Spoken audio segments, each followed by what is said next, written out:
大家写的弹幕都太有文采了，搞得我们这后面真情告白的人压力很大呀。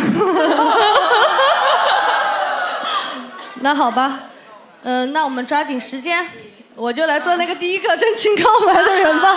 好。怎么都坐下来？舞台留给你们。这好像是我第一次给你写信吧？8年。好像是。哇！天哪！哎，怎么之前没找你？原来你们也8年了。对呀。什么意思？当然了，毕竟我比他早一点，对吧？好，那我来了啊。兔小慧，别人都喜欢叫你小包，但我喜欢叫你小慧。小是大小的小。因为第一次见到你的时候，你就是一个小女孩。那个时候我刚进团没多久，你穿着白色短袖衬衫和蓝色制服短裙，眼睛很大。后来我发现你每天上课排练都穿制服裙，还很喜欢 cos 一些动漫人物。当时我觉得这种打扮奇奇怪怪的，所以就很少和你一起玩。你喜欢吃面食，特别是饼。我记得很久以前有一次，好像是我们队聚餐吃那个春饼，我们队吃饭很猛，菜一上来就没了，你着急的快哭了，说等饼等饼。然后大家好像就都放下筷子跟你一起等饼了。过去的记忆很多已经模糊了，但是你喜欢吃饼这件事我一直都记得，很神奇。不过现在呢，为了上镜，你好像不经常吃饼了。除了跳舞，我们很少单独待在一块儿。不是我不喜欢单独和你玩啊，是我更喜欢和你一起跳舞。所以有限的独处时间，我会选择和你跳舞。第一次有这种，哎呀，怎么笑？你只要单独和我在一个场合，你叫我跳舞。不是，真不是，是这样的。我昨天就是因为写信的时候，真的就是怎么说？因为最近太忙了，好多就感觉大脑里面缺失了很多就是记忆，然后就去翻看了一下我们的聊天记录。因为我是一个不删除聊天记录的人，然后我一翻，全是哪个教室，多久回完翻牌。S 队教室见，然后就是都是这种，就是每天都在约排练时间，然后就是约着看多久工作完，然后又排练，就无止境的排练，要不然就是，哎，这个地方我是0.5，你1.25啊，你给我去一点，就是永远都是在说工作上的这些事情嘛。然后，第一次有这种感觉是排练他和他的时候，因为是我们自己编的嘛。然后在这个编舞里面加了很多古风的动作，还有没有接触过的舞鞭子和舞剑，你学得特别用心，还愿意跟我一起尝试新的复杂的双人舞动作。我们那个时候从晚上排到早上，一有空就一起研究怎么用动作表达剧情，怎么能够让观众眼前一亮。能一起研究新东西，并且最终可以在舞台成功表演出来，是我在这里最开心的事情。后来我们的合作慢慢多了起来，也越来越合拍，越来越默契。每次合作我们都尽量搞一些新的花样。谢谢你直到现在还愿意和我一起做这些在很多人眼里没用的事情。队里经常没舞蹈老师，排大歌的时候我们一起扒舞，经常为了一个动作到底怎么做，原版是什么样的争执半天。但也正因如此，我觉得工作上我们的合拍是无人能敌的。哈哈哈哈哈！跟你一起跳舞真的特别舒适。别人说我们只是舞台搭子，但在我心里，你也是我很重要的朋友。去年你过生日的时候，我不在上海，你给我发消息说很想我，还要让我好好照顾自己。后来我发现当时的很多消息我都没有回，包括你的，但你说没事儿没事儿，你都懂。我知道你也曾经历过很多艰难的时候，你不仅没有被打倒，还能给别人力量，是个特别坚韧的小女孩。也很谢谢当时你的安慰。从前我理解的你似乎有些强势，但现在呢，我觉得你对于自己在乎的人其实特别心软。你很少哭，印象里你哭的几次都是为了粉丝的事儿。以后不准再气他了啊，你们。我现在经常哭，动不动就想流泪。我变了，我变成一个爱哭的女人了。没有你，现在的话，虽然你很多时候说自己想哭，但是其实你还是忍着的。他哭了，真的吗？那这是我不知道的事情了。没有，因为看到你觉得太好笑了，又不想哭了。没有，你是挺好，开心。希望你永远都可以笑着，然后希望你以后不要再因为这些事情难过啦。希望未来的你，就希望未来迎接你的都是温暖的爱意。你老说我跳舞只顾自己帅，从来不跟你眼神交流。记得我们排 Night to Night 的时候，你每次都要说小青看我看我。所以现在让我好好看看你，再给你一个拥抱吧。然后就是真诚热烈心存感恩的你一定会值得更好的。所以就希望我们的人生不止这8年。因为怎么说呢，那天我们去拍 PV 的时候，其实大家就聊到了很多以前的事情嘛，然后转过头想一想，其实就想了一下，这辈子可能也就只有这一趟吧。不，我说只有这样的经历啊，这样经历的8年只有这一趟，对吧？你说让我多在中心，因为觉得到时候大家都各奔东西了，对，因为好好珍惜这些时光。对，现在就是，没有开心，就是反正就是大家都及时享乐，就是好好的就是享受当下，珍惜身边眼前人吧。对，然后有空的话就多来看看我们小慧吧。好了，我说完了。好，真好写的小青。真的假的？真的。好有压力，我觉得我刚刚还在下面说，我糟了，我说让我写信，我说真太看得起我了，我说我真的堪比就是高考。拿出高考作文的水平。写得好，太那个了。好，来下一位。来吧，我来了。哦，去换衣服了。啊，亲爱的小包。生日快乐！当收到你写信邀请的时候，我真的特别的开心。我重新翻了一下我们的聊天记录，内容非常少也非常短，但是又非常有意思。好像我们的聊天一直都是关于身体健康还有身体状况展开。就比如那一天你突然发那个消息给我，就是程程，你查出来是什么原因了吗？然后就是有一种病友间惺惺相惜的感觉。除了这个，就是帮团里的朋友们问你要舞蹈版权。几次合作之后，感觉我们之间已经从前后辈慢慢升级成了朋友。跟你在一块，也从最一开始的拘谨，到现在可以放心大胆的开玩笑。最一开始来N队，真的很担心，就是担心跟大家的相处。心思细腻的你好像看出来我的紧张，然后你拍拍我的肩膀，程程，你看一下我的刘海奇怪吗？一句特别简单的话，一下子就让我紧绷的神经放松了下来。我们也渐渐熟络了起来。再到后面的越南水着，你那天突然问我有没有决定跟谁一起住，你说想跟我一起住，虽然最后也没能跟你当成在越南的室友，但是你问过我就已经非常开心了。见到你的时候，你总是笑嘻嘻的，好像没有什么事情可以难倒你，也没有什么事可以压垮你。其实我知道你只是不想让身边的人跟你一起烦恼，跟你一起不开心。其实只要你说，身边总会有人愿意听的。你说话总是自带波浪号，有的时候听你说话真的非常有意思，尤其是听你说了几次河南话，就是一下子感觉又亲近了不少。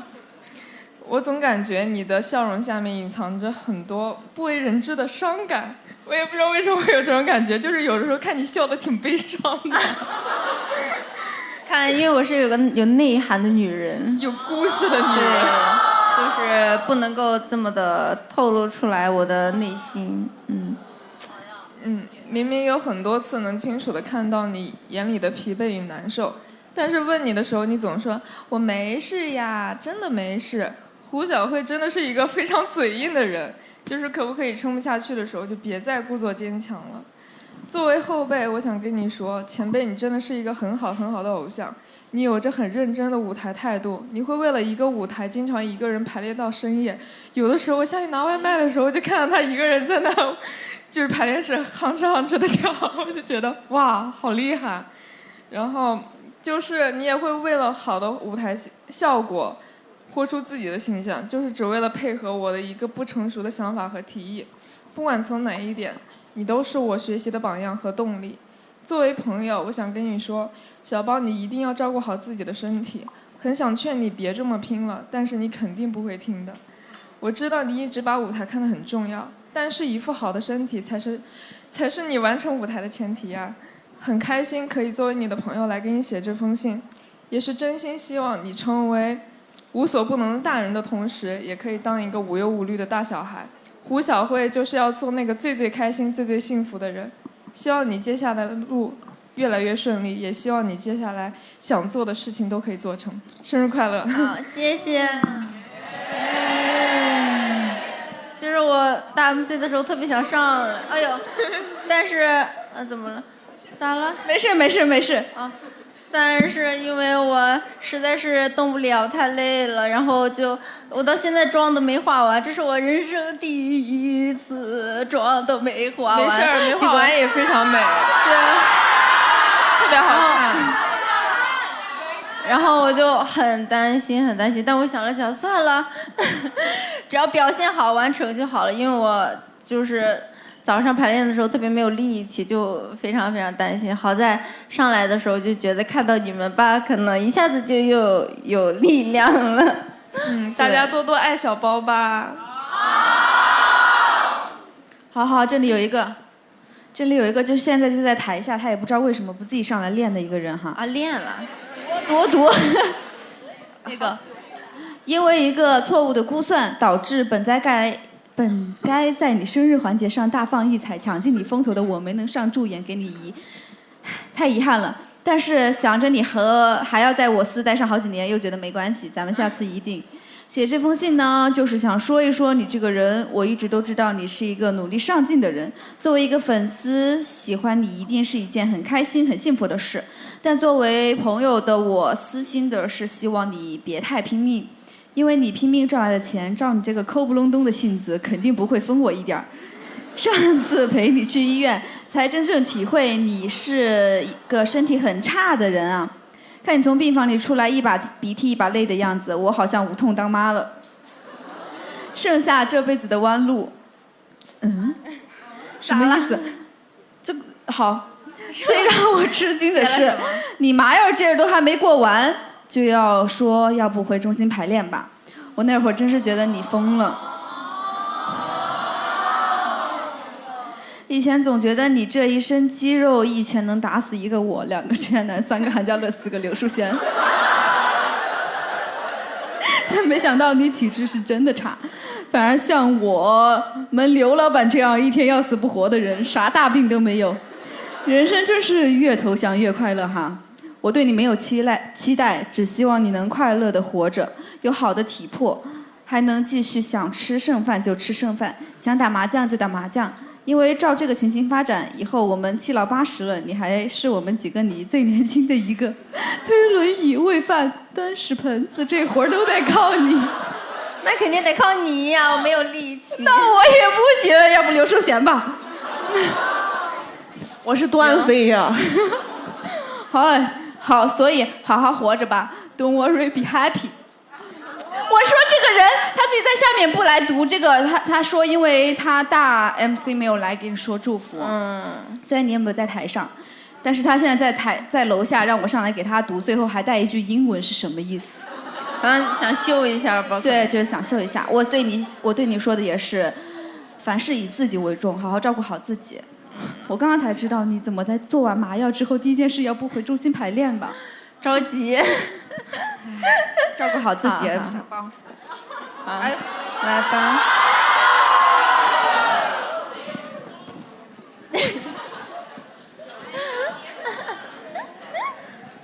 好，我来念信啊。哎呀，心情真的很差，说实话，今天。为什么？因为我感觉你跟别人拍的都是就是挺好的那个剧情，为什么就这样子对我？我感觉这里面这个拍的非常可爱啊，就是而且咋你不喜欢这个剧情，你非要当我没。我没有非要当，但是我感觉你就是为了报复，纯粹报复。没有啊，没有啊，真没有。反正，然后我就这封信，感觉我写的很错乱，因为太困了。不是太困了，就是感觉想说的东西太杂了，你懂吗？好，小慧你好，又是1年过去了，我刚把去年的读信视频翻出来看，想从中获取给你写些什么的灵感。可能因为每一年都要写，而我们太过于熟悉，所以也不知道说些啥。因为我想对你说的已经在日日夜夜中说过，反正你也没听。这封信该以什么作为一个切入点呢？想了很久，我觉得还是吐槽和辱骂吧。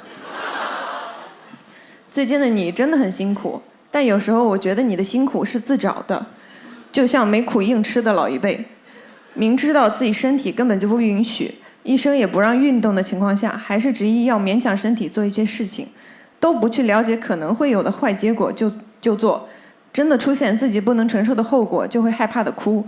你就是个赌徒，每天6、7点才睡，10点就起床，闹钟响了10几遍，撑着起来失败后躺回去，依旧闭着眼睛说：“我真的起不来了。”甚至今天根本就没睡。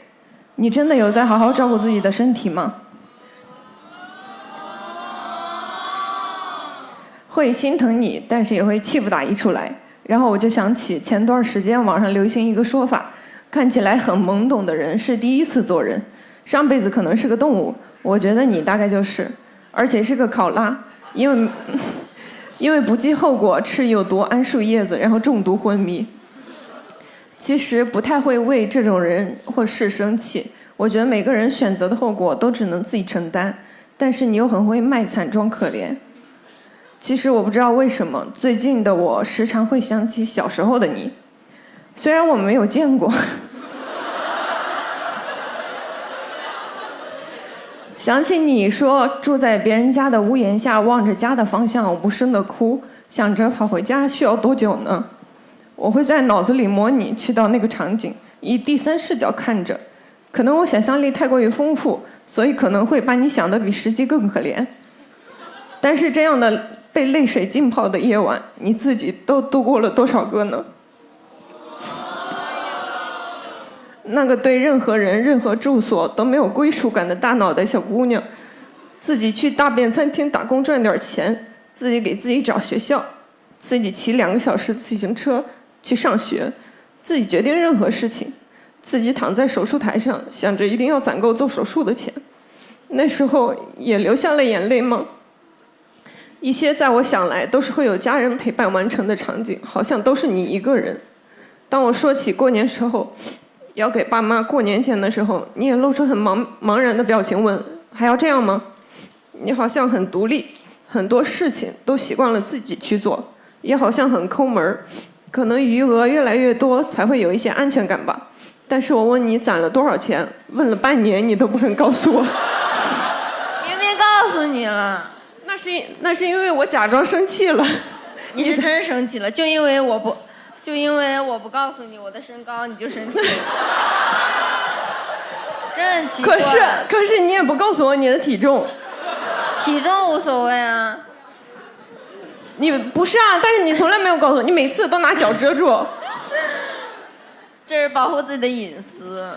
真的吗？那你隐私太多了。已经习惯了独立，有什么情绪都憋着，憋得自己承受不了。其实我总觉得你对我和别人好像也差不多。问及一些情绪，虽然你说了原因，但我总觉得不是的，不是这个。你掩盖了真实的理由，捡了一些无关痛痒但听起来合理的告诉了我。但如果只是借着这个理由发泄一下的话，希望我是可以拖住你的。说实话，和你这种性格和生活环境的人进行一段亲密关系风险很大，我应该是很害怕的。每一个算命的师傅都说过我们不适合做朋友，越跟你靠近我会越失去能量。我权衡过利弊，但是看着你时我又觉得，如果我见到小时候的你，如果我出现在背着书包垂着头往家走的你身后，大概会揪住你的辫子，问你，看我眼熟吗？你不会就是小青说的那个，因为算了一下，然后就不跟他玩了，1年以后才联系的人吧？啊，不是吧？我算亲吻干嘛？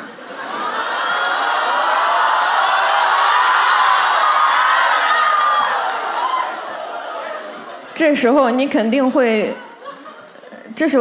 露出呆傻或害怕的表情，然后我就会告诉你，记住我这张脸，以后见你一次揍你一次。然后我就带你去吃麦当劳，给你点爱吃的麦旋风。我小时候天天吃，没有天天吃，就是肯定比你吃的早点。那我在上大学之前没有吃过。那应该是我带着你去。但你小时候好吧？我小时候偷偷摸摸存了好多钱，只是最后不知道放哪儿去了。给你买漂亮的粉色笔、粉色本儿，还有粉色橡皮，把你小时候最想要的漂亮裙子送给你，再给胡云买一套。跟你说，回去你就跟他说你碰到一个仙女儿。那时候的你如果笑起来，牙齿应该还像海绵宝宝吧？我现在也会开车了，所以你看着窗外想爸妈的时候，我可以用你的视角看看你看到的这个城市的夜景，然后告诉你，我有车哦，你可以不用跑着去。如果有人欺负你，我就露出我的纹身吓唬他们，让他们知道你有一个邪恶的漂亮大姐。可以在你小时候就带你去吃西四包子，如果你很早的吃到这么美味的包子，可能更早的变成胖墩儿。我不会用玻璃瓶带一瓶旅游海边的沙，我会和你一起坐在岩石上看海，我可以陪你去做很多事。等再遇到长大的你，听你再谈起这些事，我就哼哼一笑，让你去猜去吧。可是这些都只能是我想象，所以我希望你能照顾好自己。虽然我们不会分开，但毕竟生活环境越来越不一样了，我也无法在同个世界里对你完全感同身受了。没有人心疼你的话，你会更觉得委屈吧。我们越来越不常吵架了，如果生活习惯再合拍一些，应该就可以一起生活很久。这些对朋友来说顺理成章的事情，我们花了3年、4年、5年、6年，可能甚至更久，但是还好，我们都做好了更久的准备，是吗？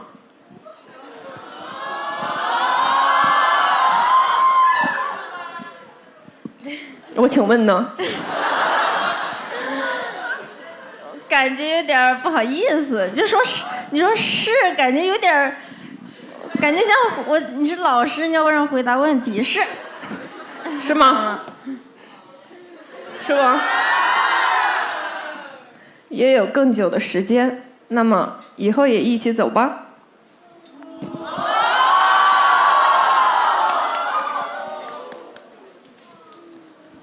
刚刚你说那个，就是我每次说自己不开心的有隐藏，我也在想，我到底是不是习惯了，还是我到底有没有这样子？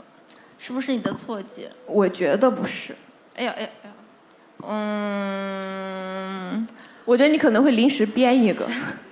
没编一个，谁还会编一个？就是。应该就只是我能所表达的，就是我说不出来的，就是我不知道该怎么去表达而已。对，就是可能你觉得有一些部分我没有讲，只是因为我不知道该怎么去说，就直接说啊。不知道怎么说。你不会说话？好难，就是哎呀，怎么老是跟我，就是不知道怎么说，就是好难呀。就是你要表达你的心情的时候，你可以说一部分，但是有一部分就是无法用言语说出来，但是你能感受到就好了。对吧？那你要我猜吗？不用猜，我都说了，但只是没有说全而已，对吧？这就是我知道，这就是你学到的技巧，就是不可以说假话，但是可以说一点真话。没有，你们能懂吧？就是你说一件事的时候，就是没办法完全的说出来你想表达的或者你感受到的，你只能说一部分。像我们这种口齿不伶俐的人就是这样子的，对，不能怪我。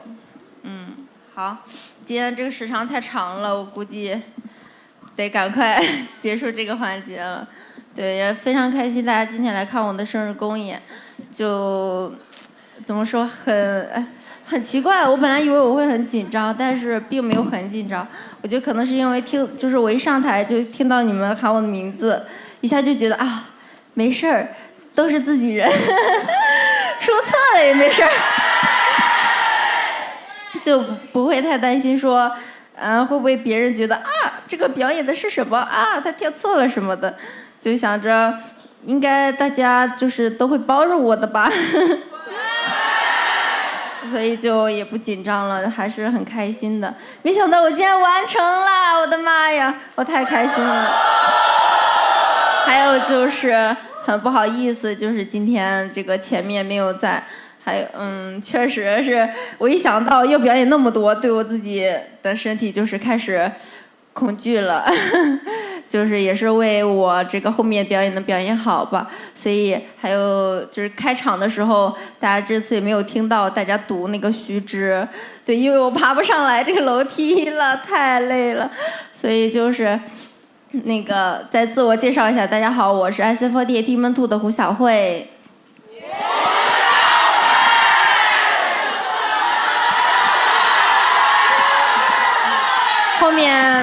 后面还有一个环节，对，我要赶快溜了，啊，一会儿见。拍照吗？还有那个合影，对，合影。哎呀，这不知道是什么勾的，我就说，啊，有个耳夹子夹到了我的耳朵上，好痛。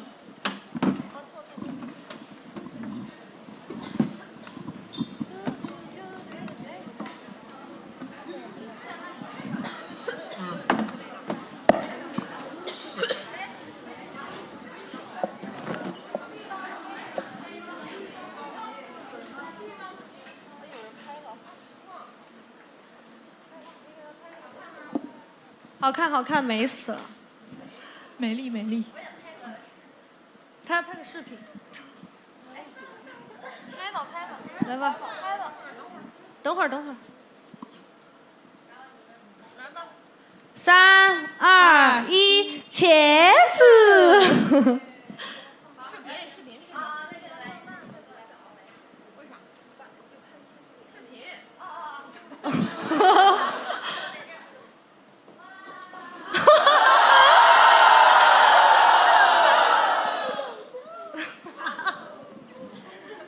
有种在拍电视剧的感觉。看过了。